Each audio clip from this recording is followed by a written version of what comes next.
de las reservas, un tic-tac del riesgo país, un tic-tac de una posible devaluación que nos obliga a arrancar por lo más importante. El acuerdo que anunció el presidente va a mandar al Congreso con el Fondo Monetario. ¿Está ese acuerdo? ¿Hay ya un borrador a la firma? ¿Realmente eso se desprende de la tensa conversación que tuvieron Luis Caputo y Santiago Bausili el viernes con Gita Gopinath, la número 2 del Fondo Monetario?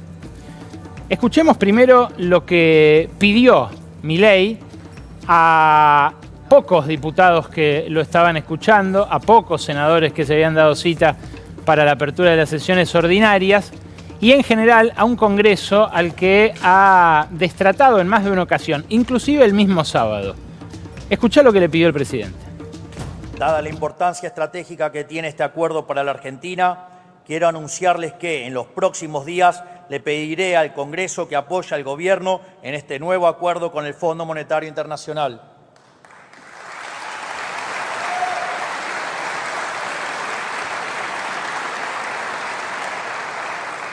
Este nuevo acuerdo nos brindará las herramientas para allanar el camino hacia un esquema cambiario más libre y eficiente para todos nuestros ciudadanos y para poder atraer mayores inversiones que se traduzcan en menor inflación, mayor crecimiento y nivel de empleo, con las consecuencias mejores salarios que implican menor cantidad de pobres e indigentes. Quiero ser claro con una cosa. Nosotros vamos a resolver el problema que todos los gobiernos anteriores causaron con el déficit fiscal y su financiamiento. En consecuencia, esperamos que este Congreso adopte la misma postura que tuvieron con todos los demás, que es acompañar desde sus bancas, apoyando al Gobierno en este nuevo acuerdo. Es curioso que el presidente en primera instancia pida algo que él mismo no le dio al gobierno anterior cuando era diputado de la Nación.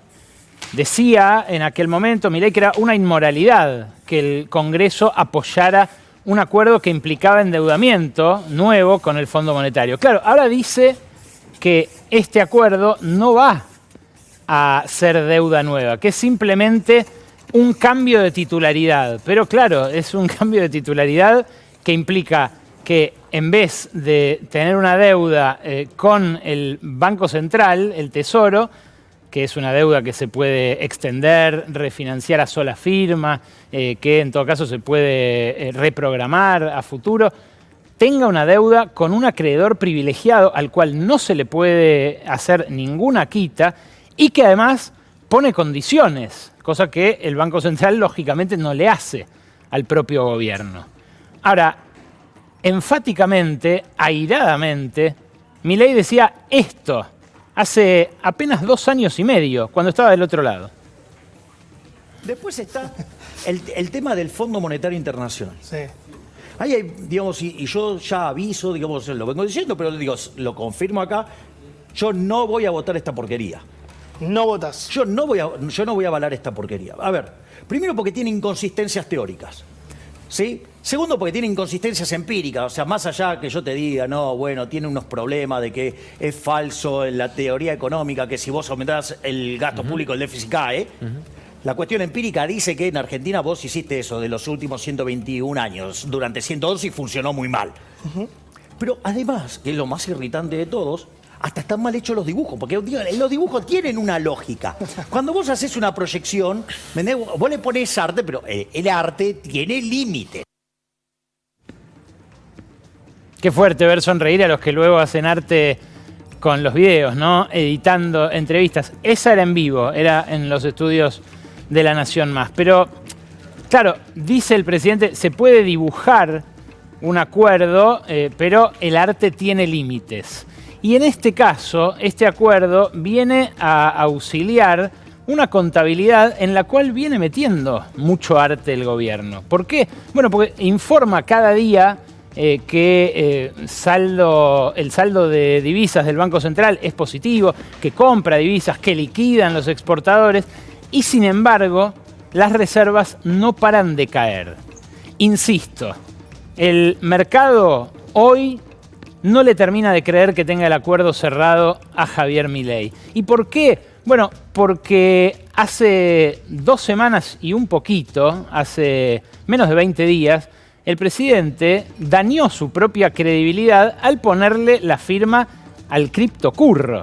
Ese tuit que ahora dice, en realidad fue algo que había visto pasar y que difundió, que no promocionó, que no implicó un acuerdo suyo, todas cosas que son mentiras y que tenemos probadísimo, no solo nosotros, el Wall Street Journal que publicó hoy una extensa nota al respecto, el New York Times que publicó otra extensa nota al respecto el viernes, tenemos probadísimo que nadie sabía de la criptomoneda Libra hasta el tuit del presidente, que el presidente mantuvo ese tuit durante más de 4 horas a la expectativa de que más gente cayera en la estafa y que a los perpetradores de esta estafa, a los que dejaron todos los dedos marcados, me refiero a Hayden Davis, a su familia y a los 3 mosqueteros, a los 3 criptochorros que hay alrededor de Milei, me refiero a Mauricio Novelli, Manuel Terrones Godoy y Sergio Morales, bueno, le cabe toda la responsabilidad de haber sabido que esto iba a ocurrir aquel 14 de febrero a las 7:01 de la tarde. Claro, las notas que salieron tanto en el New York Times como en el Wall Street Journal hacen foco en la familia de Hayden Davis. Una familia cruzada por el delito, una familia en la cual el delito los obligó a ir migrando distintos lugares en el mundo, han vivido los Davis, y además una familia que todavía no se sabe dónde está. En las últimas horas no se siguió moviendo la guita. Yo vengo siguiendo al minuto en sitios especializados que me compartieron los especialistas en ciberseguridad y los empresarios del mundo cripto con los que estoy hablando desde que se desató todo esto, y en las últimas horas no se movió de vuelta el dinero. Recordarán ustedes que la semana pasada hablamos de que se había movido una parte de los 110 millones de dólares que uno puede encontrar rastreando las cadenas de blockchain que están todavía en poder de Davis, a disposición de Davis, que a su vez cuando dio una entrevista dijo: esa es plata de la Argentina.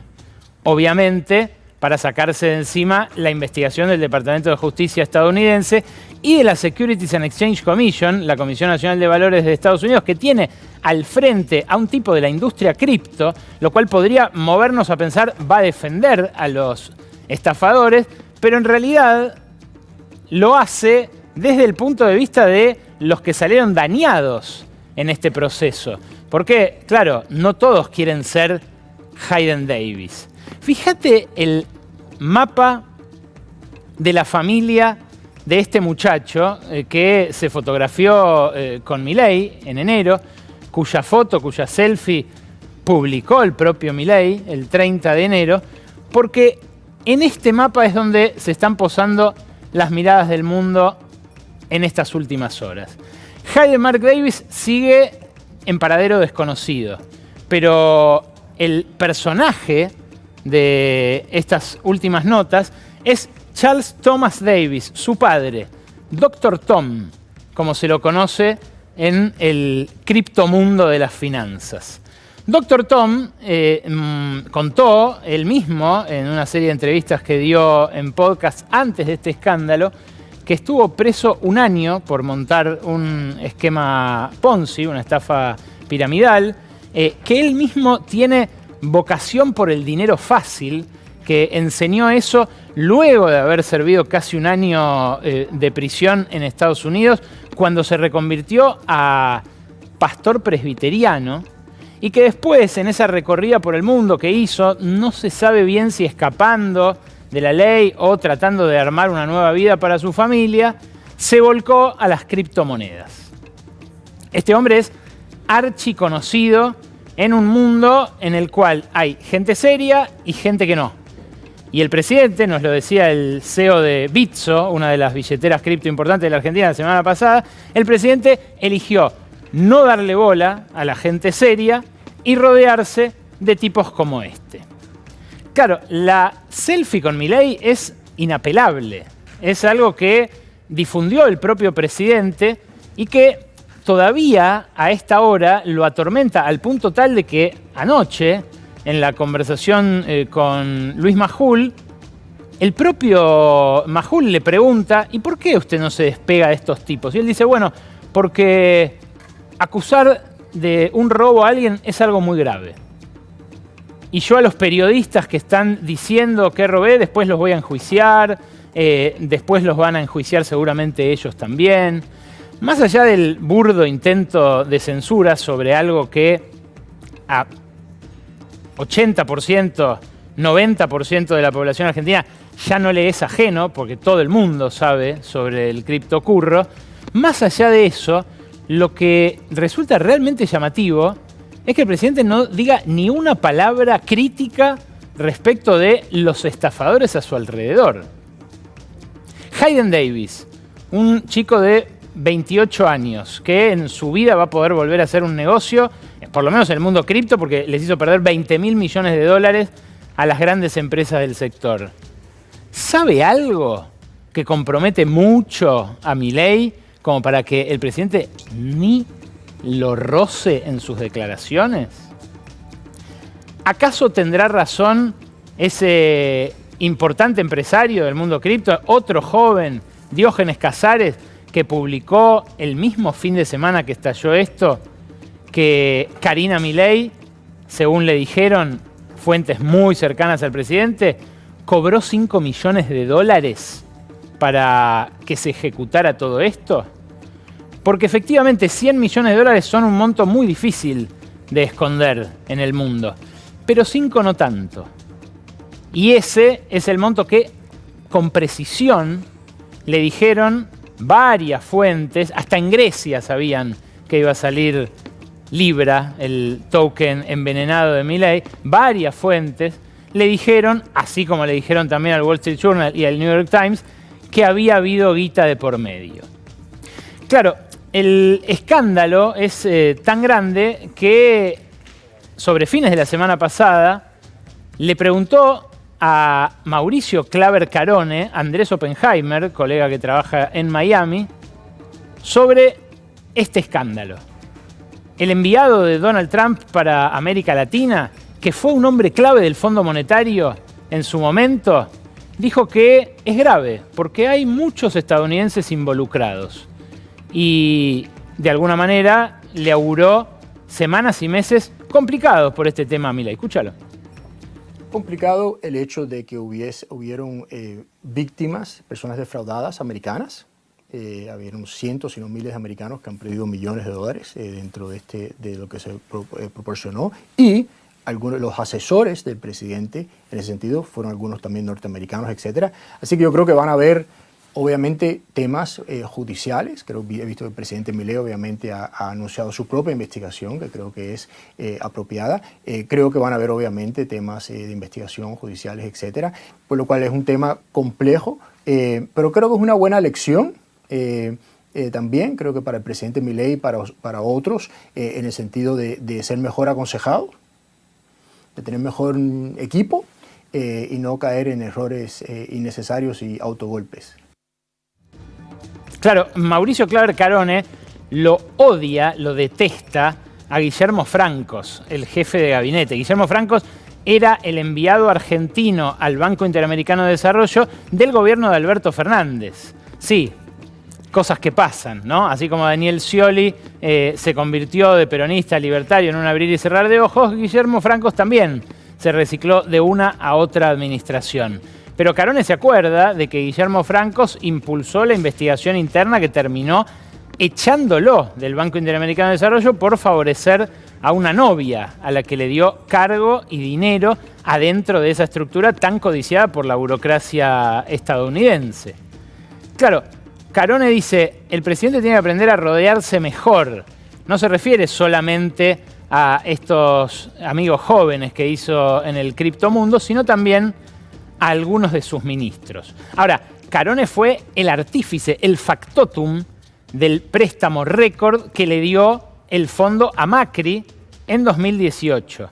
Y la pregunta es, 7 años después, ¿el fondo va a volver a cometer los errores que cometió en 2018?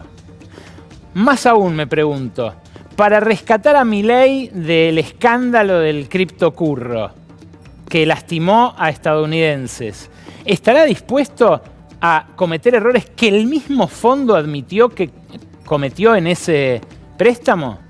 Digo, porque si uno mira la página del fondo, se encuentra con la evaluación ex post que hizo el propio fondo sobre aquel acuerdo. Y la evaluación no es muy positiva, ¿eh? Este comunicado que saca el Fondo Monetario con un staff report adosado muy extenso con todos los detalles del acuerdo, lo que dice es que después de una ampliación en octubre de 2018, el acceso en virtud de aquel acuerdo ascendió a 57.000 millones de dólares, o sea, 12 veces la cuota de Argentina en el Fondo Monetario. Esto, que fue el acuerdo de derechos de giro más grande en la historia del FMI, no cumplió con los objetivos de restablecer la confianza en la viabilidad fiscal ni externa y al mismo tiempo fomentar el crecimiento económico. Claro, no lo fomentó en absoluto el crecimiento económico, al punto de que nos hundimos después de abrazar el déficit cero con emisión cero que le prometió, también sobregirado en su propia ortodoxia, Nicolás Dujovne con Macri a Christine Lagarde. Ahora los personajes son otros porque al fracasar ese acuerdo volaron las cabezas del Fondo Monetario. Y Guita Gopinath, que mira y dice, esta gente que dice que es amiga de Trump, que dice que viene con el caballo del comisario, ¿no se estará preguntando si su cargo también corre peligro al firmarle cualquier cosa a Milei? Es probable que sí. Y por eso empieza a tallar mucho y a pesar mucho la geopolítica. Ya no la evaluación de si este acuerdo puede salvar a Milei de una dinámica explosiva, sobre todo en términos cambiarios, sino hasta dónde Trump le va a entregar algo a Milei y cuánto le va a cobrar. Los acontecimientos de las últimas horas son realmente vertiginosos respecto de esto y exceden en mucho a lo que pasa con Argentina. Esto que vas a ver ahora, se televisó el viernes, fue realmente algo sorprendente, algo insólito. Una pieza de historia ocurriendo delante de nuestros ojos.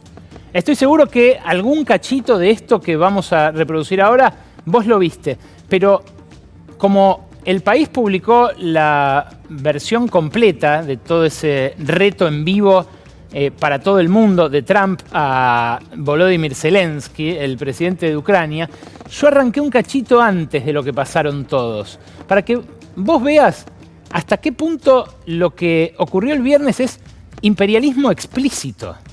Es algo que quizás ocurría tras bambalinas, pero que nunca habíamos visto así transmitido por Twitter, además, la plataforma del magnate que es ministro de Trump, a todo el mundo.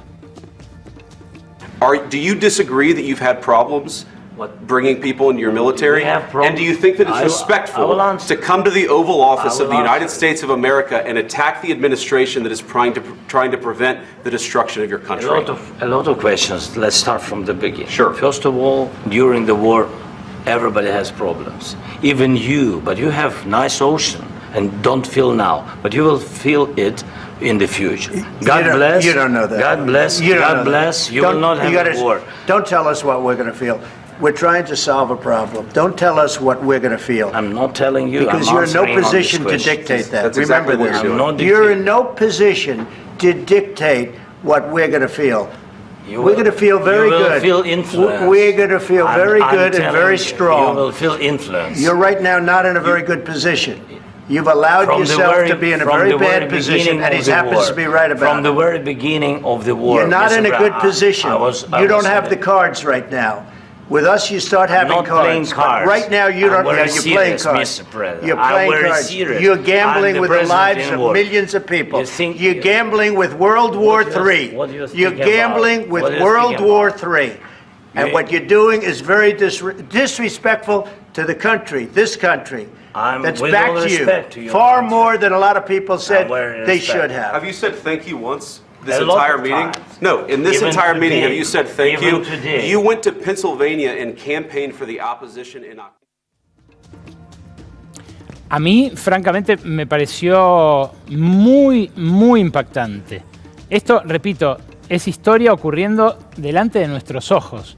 Y por eso conviene sopesar todo lo que uno sabe hasta ahora, en mi caso, un estudio muy pormenorizado de los 21 acuerdos que hubo en Argentina desde 1958, cuando adherimos al Fondo Monetario, con este organismo internacional que está tan atado a nuestra historia.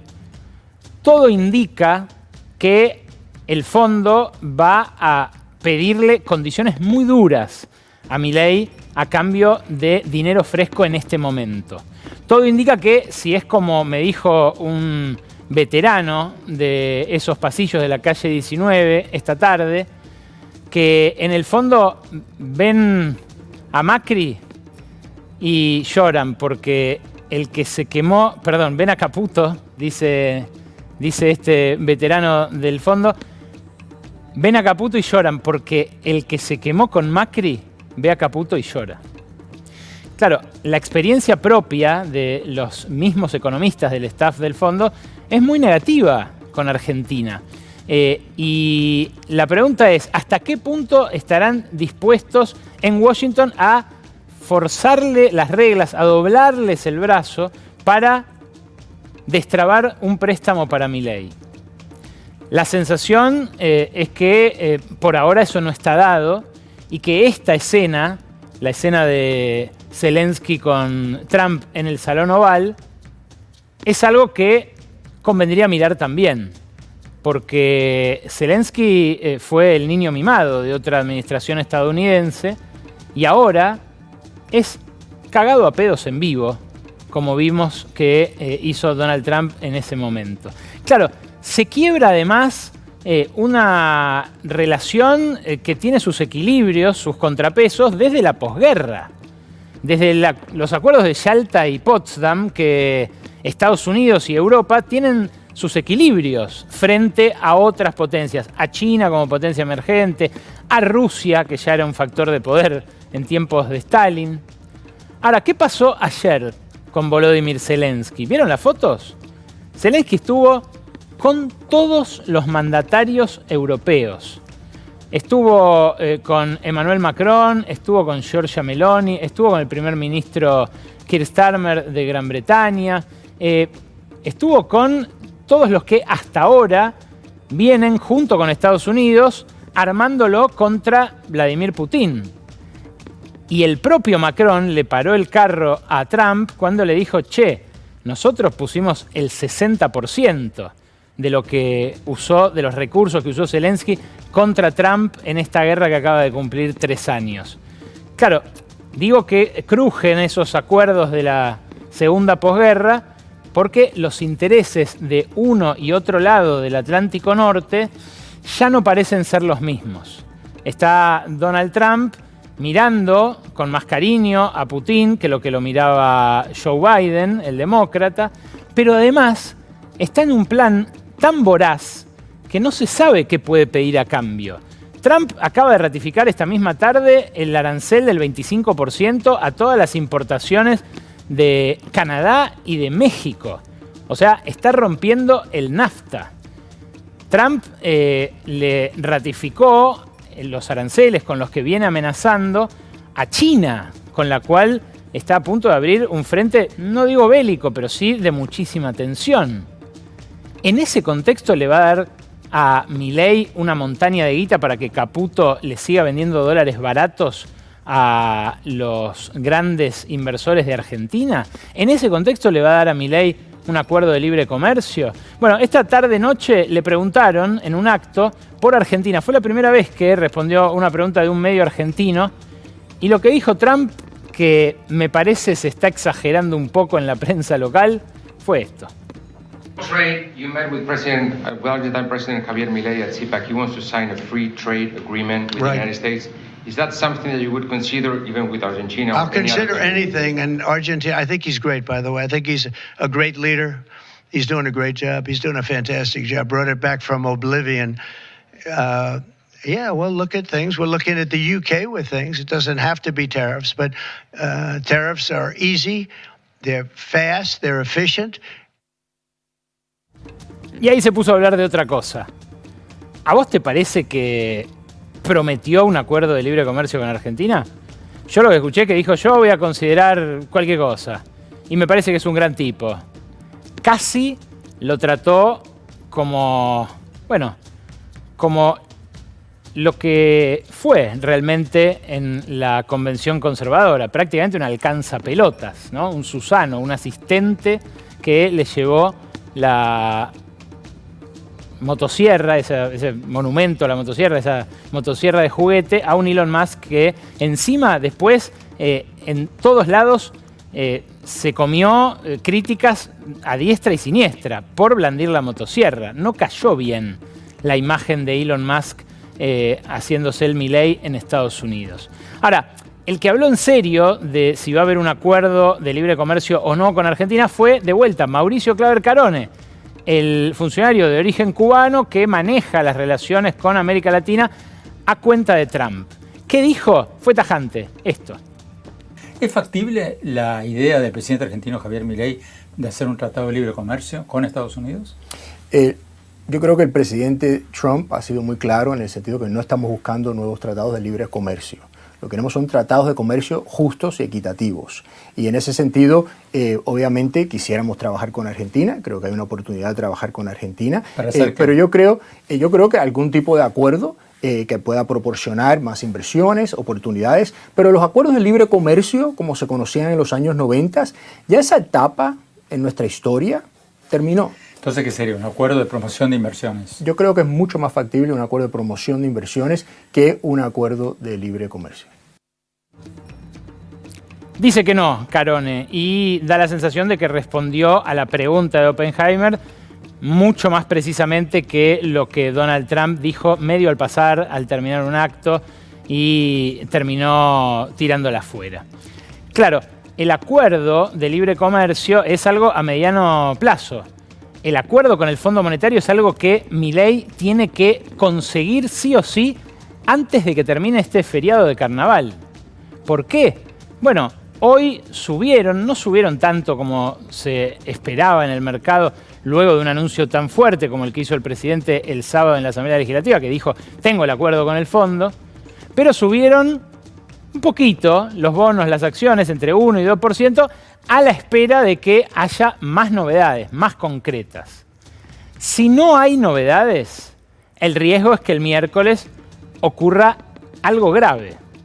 El riesgo es que el miércoles el Banco Central se tenga que poner como se puso en su momento Federico Sturzenegger, con $1.000 millones en una sola jornada. Y no tiene muchas balas de esas, Santiago Bausili. Mirá la dinámica de las reservas durante todo el gobierno de Javier Milei. Es cierto, arrancó cerca de 22.000 millones. Llegó a superar los 30.000. Pero acá, fíjate, sube, se estanca sobre la mitad del año pasado, sube con la liquidación final del año y todo eso del final es caída. Desde diciembre para acá es todo cuesta abajo. Esos menos de 28.000 millones de dólares eran 32.000 millones de dólares hace apenas algunas semanas.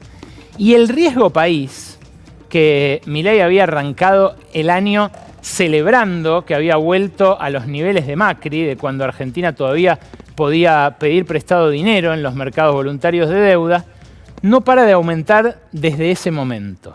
Fíjate, el piso fue el 7 de enero con un mínimo intradiario, que no llegó a cerrar a eso, cerró en 510 ese día, pero un mínimo intradiario de 454 puntos.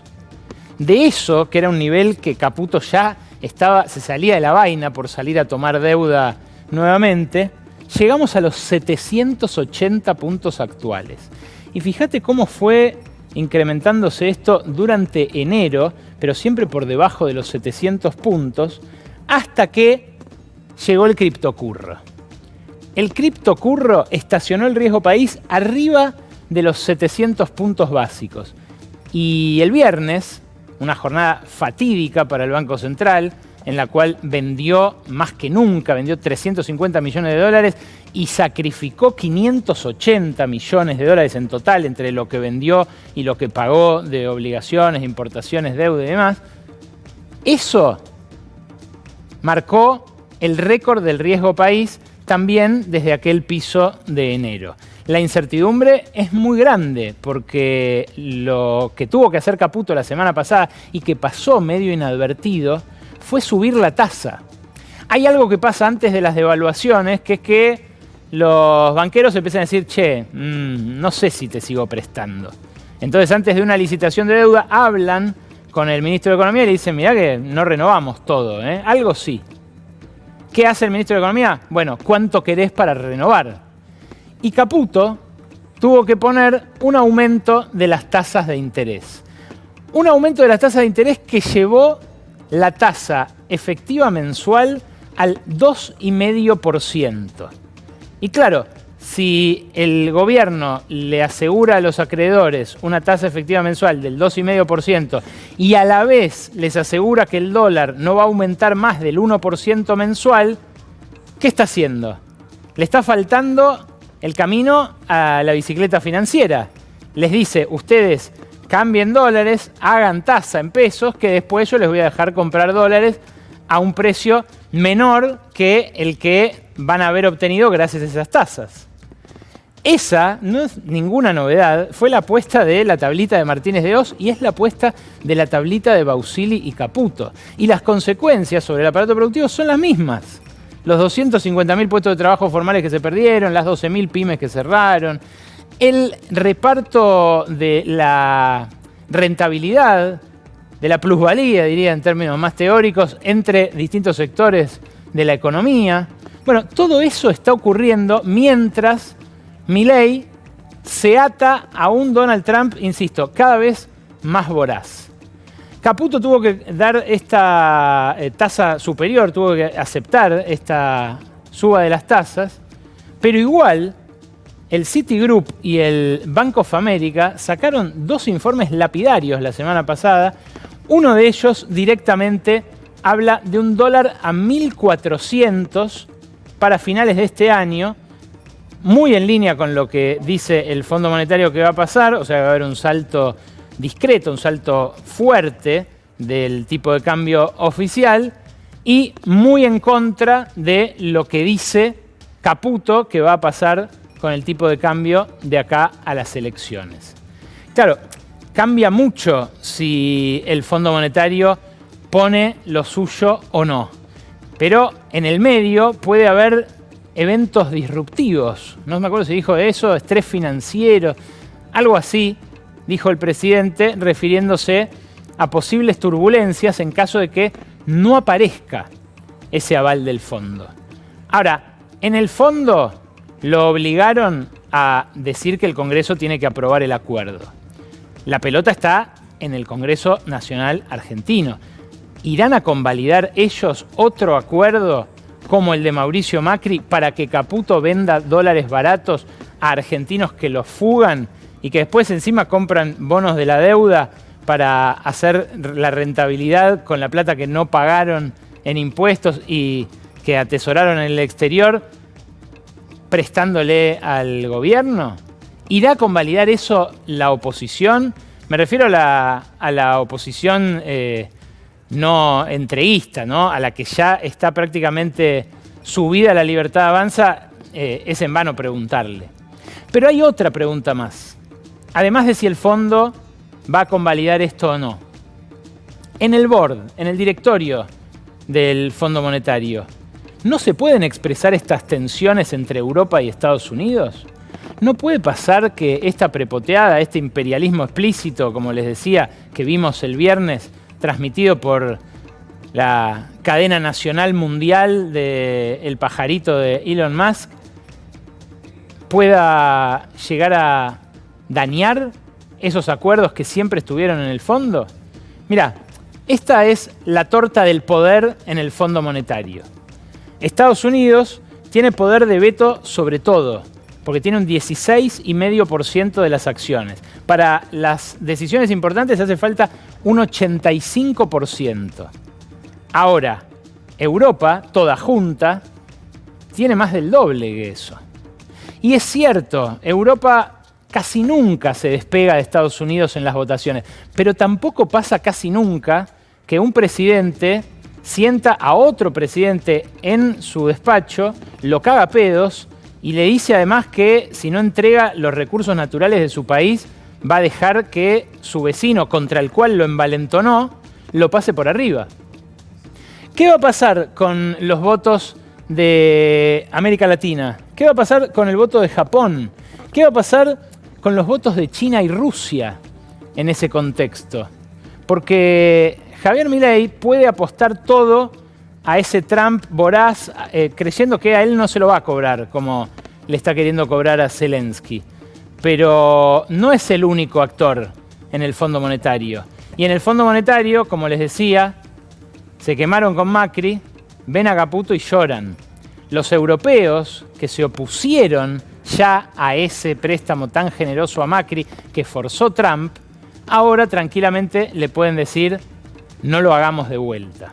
Si no lo hacen, el miércoles va a ser un día caliente en los mercados. Pero si lo hacen, vamos a ver qué pide a cambio ese G7, ese Salón Oval y esos líderes europeos en un contexto en el que nadie regala nada, menos a un bufón que acerca la motosierra. Pero nos visita el ministro de Seguridad bonaerense, Javier Alonso. Gracias por venir. Gracias a ustedes por invitarme. Bueno, es la verdad muy acuciante, muy impactante ver las imágenes de la familia de Kim, ver las imágenes de la familia de Silvia, la tesorera del Banco Nación, de Vicente López, y ver también que se hace campaña en torno a esas desgracias. Concretamente, ¿qué tienen de los asesinos de Kim a esta hora? Bueno, los asesinos de Kim y de los últimos homicidios que ocurrieron están todos presos a disposición de la justicia. Están avanzando las investigaciones. Los asesinos de Kim estuvieron en una audiencia el día viernes. Estuvieron presentes los padres de Kim también en tribunales ese día. Y bueno, ahora está siguiendo todo el trámite judicial, ¿no? Los asesinos de la señora Vicente López también fueron detenidos antes de las 24 horas.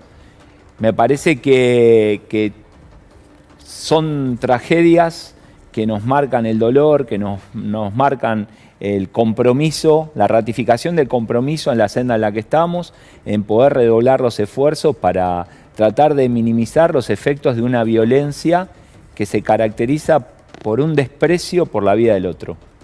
¿No? Estamos en un programa que es la ley de la selva. Sí. Y tenemos un presidente que está haciendo el ajuste más grande de la historia de la humanidad, dijo él. Pensar que eso no va a tener consecuencias en la convivencia cotidiana es difícil. ¿Están más jugados los delincuentes? ¿Están como dispuestos a cualquier cosa? Yo creo que hay algo que todos los que vivimos en la provincia de Buenos Aires lo sabemos, que el principal problema que tenemos en la provincia es la droga. La droga que hace que pierdan la cabeza, que tengan que salir a robar desesperadamente para poder consumir, y que personas que están con consumos problemáticos, que acceden a un arma de fuego, causan un daño irreparable. Yo creo que ese es el común denominador. Por eso es tan importante que el gobierno nacional, que es el responsable de combatir el narcotráfico, la droga recorre 1.500 kilómetros para ingresar a la provincia de Buenos Aires, ¿no? En general, Buenos Aires es la salida a Europa de la droga de máxima calidad que sale de Colombia. Y lo que pasa en la provincia de Buenos Aires es que algunos de los servicios logísticos, por esa lógica de droga que sale a Europa, terminan quedándose en los barrios en algo que después se va cortando, se va estirando y que es lo que terminan consumiendo, que en general no es droga de gran calidad. Pero justamente esa droga ingresa por la frontera del norte. Yo no puedo poner policías bonaerenses en la frontera de Salta con Bolivia o en la frontera de Formosa con Paraguay. Tienen que estar las fuerzas federales. Respeto muchísimo a las fuerzas federales. Creo que tenemos fuerzas federales con una excelencia profesional importante. Necesitamos que impidan el ingreso de la droga a la Argentina, que traten de detener esa droga en esos 1.500 kilómetros y que también se ocupen de desbaratar las bandas de narcotráfico que están presentes en la provincia de Buenos Aires y que distribuyen en los puntos de venta, ¿no? Que es nuestra responsabilidad. Entonces, ustedes me han visto a mí todo el año pasado yendo al Ministerio de Seguridad, incluso hasta algunos compañeros de mi espacio me han criticado por la relación institucional y profesional que tengo con el Ministerio de Seguridad. Aportamos muchísima información de inteligencia criminal, aportamos a ese trabajo mancomunado y conjunto, y ese es el camino. Tenemos que evitar que la droga llegue y después necesitamos fortalecer. Vos viste los últimos hechos que pasaron, el de Moreno. Digo, hay una situación que históricamente tiene el conurbano, que no empezó con Axel Kicillof, que tiene décadas, que es todo un área, un gran área territorial que tiene que seguir desarrollándose estratégicamente, y que el ahogo financiero que produce este gobierno, ¿no? En este castigo de Milei para con la provincia de Buenos Aires, nos ha sacado 750.000 millones de pesos para seguridad, pero también nos quitó el fondo para urbanizar las villas, también nos quitó el incentivo docente, nos quitó la plata para compensar las jubilaciones. Sí, todas cosas que redundan en más problemas sociales, más droga, más conflictividad. Exactamente, y más dificultades para resolver eso. Entonces, pero perdón, ¿para qué sirve entonces esa relación, ese diálogo, ese puente con Patricia Bullrich, y después Milei va a pedir la intervención de la provincia? Bueno, lo que pasa es que hay que... Lo de Milei no se entiende, ¿no? Porque, digo, el castigo no es al gobernador, el castigo es al pueblo de la provincia de Buenos Aires, ¿no? O sea, los que sufren las consecuencias son los ciudadanos. Sí, pero lo que dice, yo lo haría mejor. Tal vez está enojado porque no lo votaron, ¿no? Porque en la provincia de Buenos Aires, Milei perdió la PASO, perdió la general y perdió el balotaje. Tal vez es eso lo que le pasa, yo no lo sé. Sí te puedo decir que llevamos adelante causas en conjunto, que yo le llevé la lista de los principales narcos de la provincia de Buenos Aires, ella los puso en aislamiento. Tenemos un trabajo articulado. Mirá, ella explicó, la ministra dio a conocer dos datos muy importantes que se contraponen con la campaña electoral del gobierno. Primero, decir que Argentina es el país de la región con menos homicidios, ¿no? El que menos homicidios tiene de Sudamérica y el segundo con menos homicidios de América Latina. Nada de todo eso sería posible sin el aporte de la provincia de Buenos Aires. El 40% de la población está en la provincia, el 40% de los homicidios se producen en la provincia. Si los homicidios crecen, no seríamos el país. Si hay un baño de sangre, como dicen los candidatos de la Libertad Avanza, como dice el presidente, difícilmente seríamos el país con menos homicidios. ¿Cuál es el que menos tiene en toda Latinoamérica? El Salvador. ¿En este momento? En este momento, el año pasado fue El Salvador. Cuba habitualmente era de los que menos tenía también, ¿no? Sí, pero El Salvador ha logrado números que son bajísimos. Violando los derechos humanos, ¿no? Abiertamente. Sí, es un proceso, digo, si querés nos metemos a discutir eso, es un tema aparte, digamos. Me parece que venimos de un lugar donde no había Estado, donde no había nada, donde los pibes de 13 años o migraban o los mataban o se transformaban en asesinos. Había un problema con las maras muy grande. Y hoy eso se transformó con unas medidas que le dieron ese resultado y que también están muy cuestionadas. Pero volviendo a la provincia de Buenos Aires, que me parece que es lo que nos importa, por un lado tenemos eso y por otro lado tenemos la tabla que publicó el Ministerio de Seguridad en febrero de este año, donde explica que el distrito con más delito cada 100.000 habitantes, vos sabés que la provincia de Buenos Aires tiene 17 millones de personas. Sí. Hay provincias que tienen que tienen 300.000 habitantes, digamos. Claro. Entonces, si vos contás los delitos en términos nominativos, y bueno, siempre la provincia de Buenos Aires va a ser la que más delitos tenga porque es donde viven más personas. Que eso es lo que pasa en la televisión, ¿no? Todo el tiempo hay algo para mostrar de la provincia de Buenos Aires porque pasan muchas cosas. Pero cuando vos comparás cuántos delitos tiene cada provincia, cada circunscripción, cada 100.000 habitantes, vemos que por lejos la primera es la ciudad de Buenos Aires, ¿no? La que encabeza ese ranking es la ciudad de Buenos Aires. Después hay 4 o 5 jurisdicciones, después viene el total del país y 5 lugares abajo viene la provincia de Buenos Aires. Entonces, nosotros estamos 5 lugares abajo del promedio. Perdón, ¿por eso le echaron a Waldo Wolf hoy?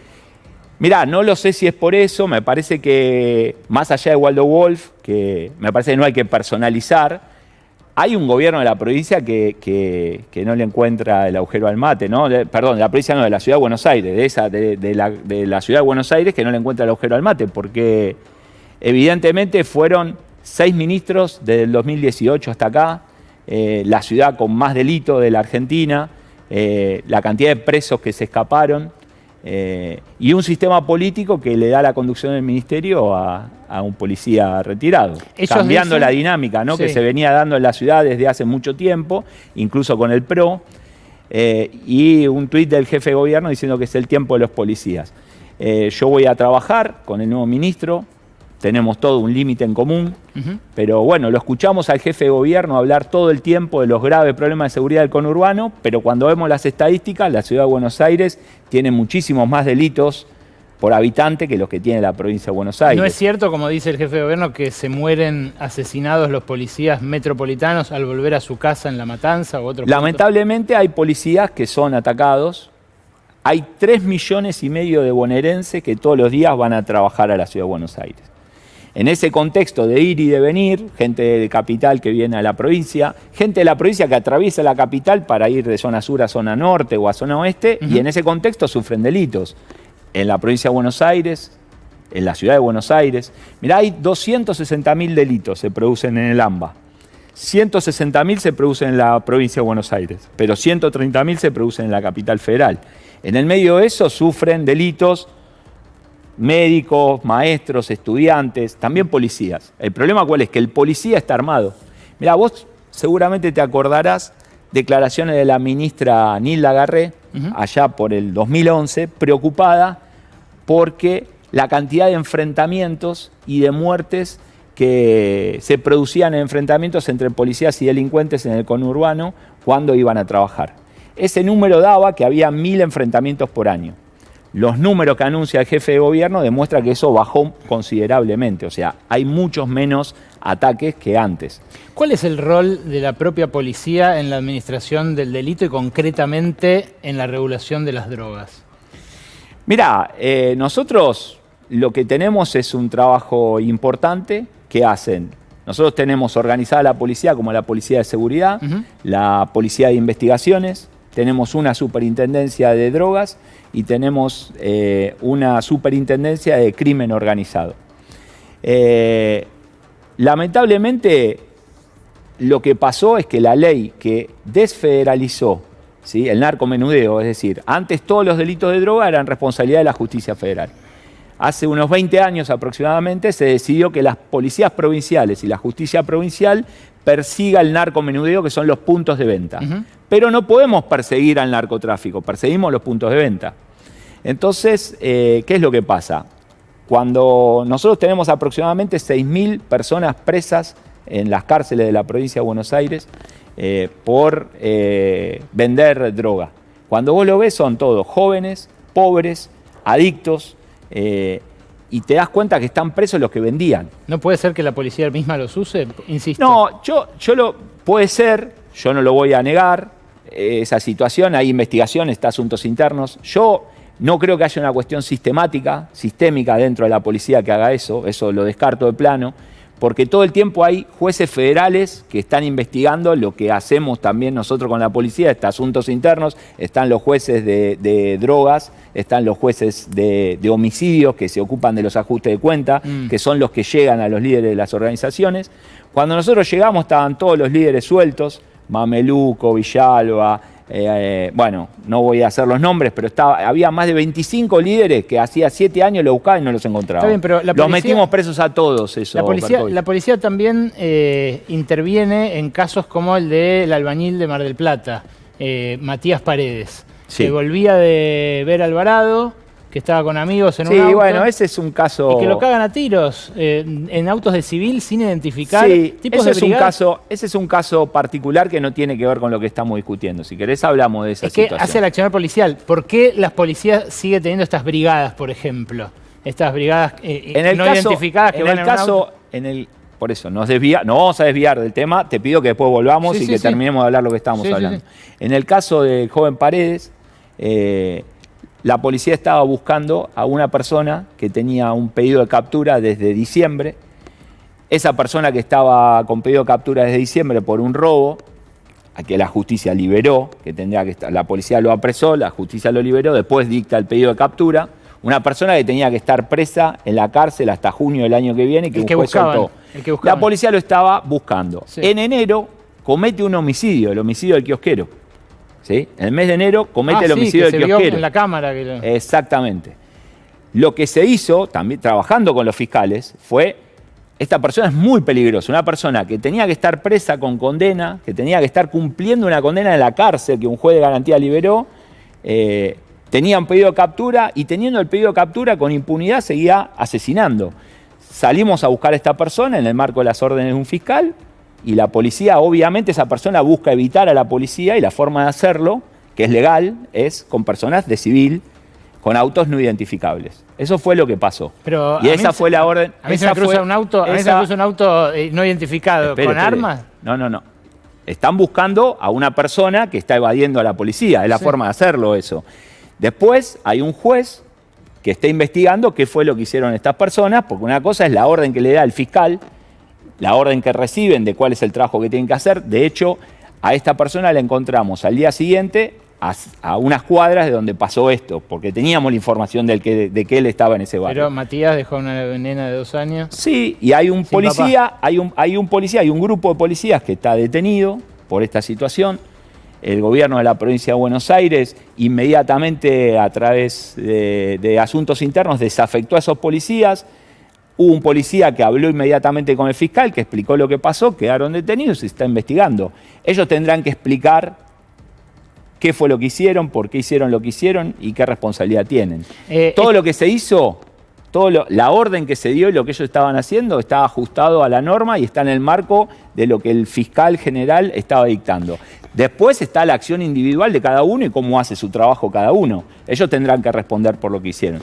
Me interesa esto de por qué quedan libres, que usted dice... Porque un juez los libera. Bueno, quizás abuso de su tiempo, pero tenemos que hacer la pausa, el cambio de hora. Por supuesto. ¿Me aguanta 5 minutos? Sí, volvamos al tema de las drogas, porque me desviaste del tema y quiero decir un par de cositas. Quiero hablar sobre eso y hablar sobre por qué terminan libres los que capturan luego de un crimen, de un homicidio o del crimen que sea. Con Armando Farina, vicepresidente de la Cámara de Empresarios Mayoristas. Muchas gracias, Armando, por venir. Muchas gracias a ustedes por la invitación. Por esperarme además hasta el final del programa. Sí, estuvo interesante. Muchas gracias. ¿Volvió la gente al mayorista? Porque el año pasado era un páramo. No, la gente está visitando mucho más el mayorista, está haciendo más su hábito de consumo, su consumo familiar mensual. Y la compra habitual de todos los días está yendo al local comercial de la zona. Nosotros revisamos mucho los números de Sentia, que en general hace canal masivo, pero minorista, y no encuentra fondo ese consumo. ¿En el caso de ustedes sí? No, el consumo cayó muy fuerte hasta abril-mayo, a partir de ahí empezó a recuperarse muy levemente, ¿sí? Todos los meses un 0,5, un 0,6, pero todavía está lejos de recuperarse hasta los valores históricos. ¿Qué es lo que más se ajustó? Tenemos que ver mucho a nivel nacional, o sea, distintas zonas del país miden de distintas maneras. ¿Sí? Tenemos un 15,7 promedio nacional. Las categorías que más se ajustaron, claramente es todo lo que es cosmética, ¿sí? Después tenés categorías que han diversificado el consumo. Por ejemplo, lo que es atún pasó a consumirse mucho más caballas, ¿sí? O sea, lo que son pañales, por ejemplo, una persona que cambiaba 3 veces el pañal al nene pasó a cambiarlo 2 veces. ¿En serio? O sea, se ha notado, claro, eso se ha notado. Y después hay categorías que han crecido, que son las categorías que venían con valores muy altos por la sequía, todos los valores como categorías de arroces, azúcar, yerba, que son categorías que han vuelto ya a precios históricos, por suerte, ¿no? Que estaban muy altos en la época de las sequías. Esos se han estabilizado, ahí estamos mucho mejor. He visto un informe que compartimos acá con la audiencia de yerba, lácteos y farináceos. Son rubros que junto con la carne, diría yo, hacen más que a la canasta, al sentir nacional, ¿no? A la identidad prácticamente.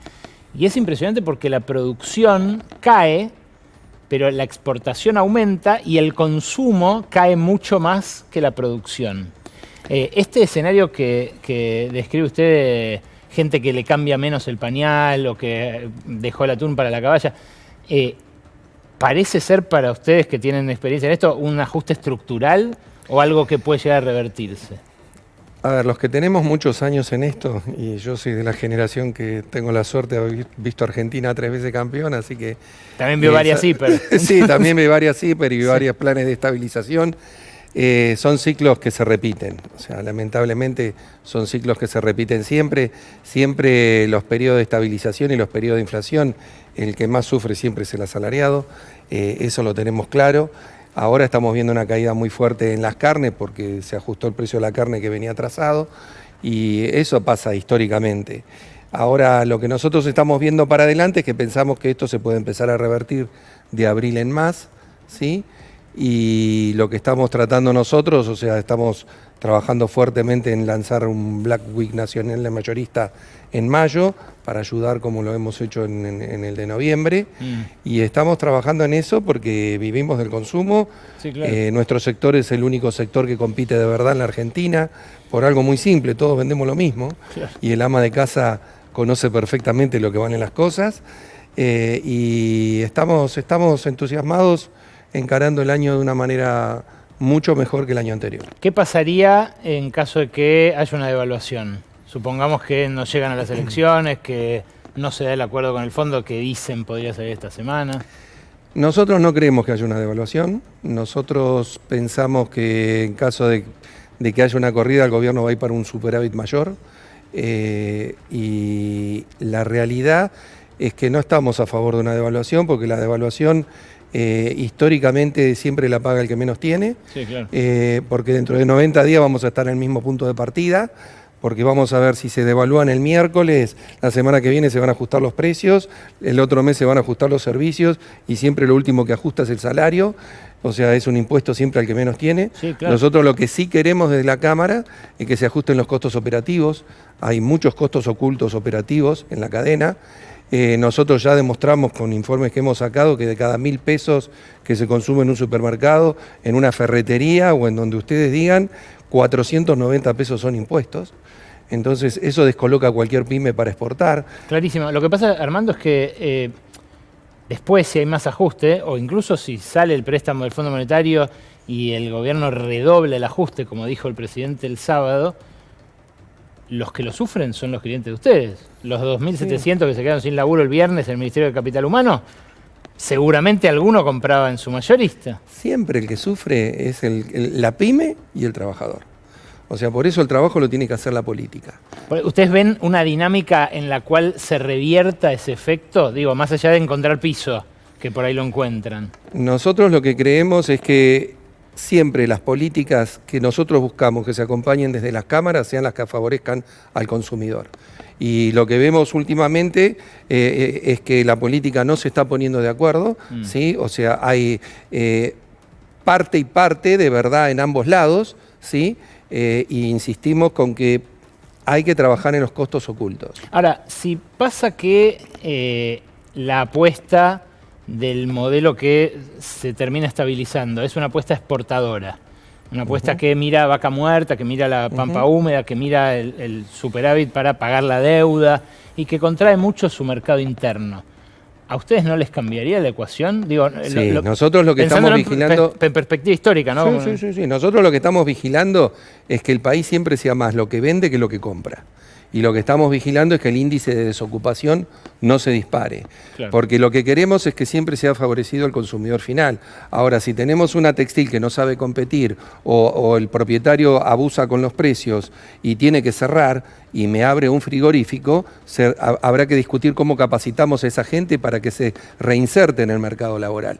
Entonces nosotros siempre lo que buscamos es ver la manera de cuidar al consumidor final. O sea, no queremos defender ni a un empresario que es abusivo con sus precios o que tiene un monopolio y abusa en el mercado interno porque ha logrado tener un monopolio, ¿no?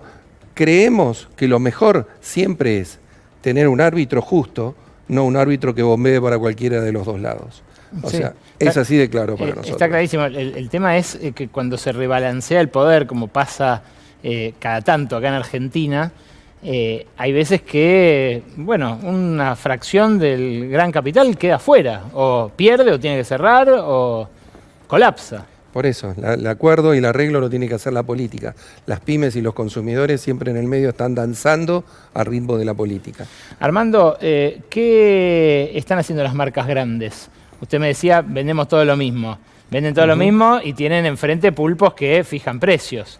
¿Están volviendo a aumentar? Porque yo vi la inflación semanal que sigue LSG, por ejemplo, y hubo 2 semanas que picaron arriba del 2% alimentos y bebidas. El índice se está disparando por el tema principal, efecto de las carnes y sus derivados, ¿sí? O sea, hubo un reajuste, o sea, hubo ajustes en aceites, en lácteos que venía muy deprimidos también hubo algunas variaciones. ¿En febrero? En febrero, sí. ¿Y ahora marzo cómo viene? Y marzo recién empieza. Por eso, ¿no les anticiparon lista de precios? Y ¿No marzo, temen vos pensás que el 1 de marzo fue sábado, todavía no recibimos ninguna lista. Por suerte, ¿no? No sabemos. Que sigan los feriados como Caputo. No sabemos, pero febrero va a dar por arriba de enero, estimamos un 2,4, exagerado un 2,7, y el mayorista estimamos que va a estar más o menos en 1,9. Marzo trae la estacionalidad de los servicios, de las clases, de otras cosas. O sea, se frenó la desinflación. Marzo recién arranca, no tengo parámetros. Creo que en lo personal, o sea, creo que el efecto clases va a generar que el consumo no esté alto como para que haya muchos ajustes de precio. En el mayorista, claro. En Exacto, el consumo, mayorista, sí. Cadena, o sea, repercuten más o menos de la misma manera. Armando, muchísimas gracias. No, muchísimas gracias a ustedes por la invitación. Muy ilustrativo. A ustedes, gracias.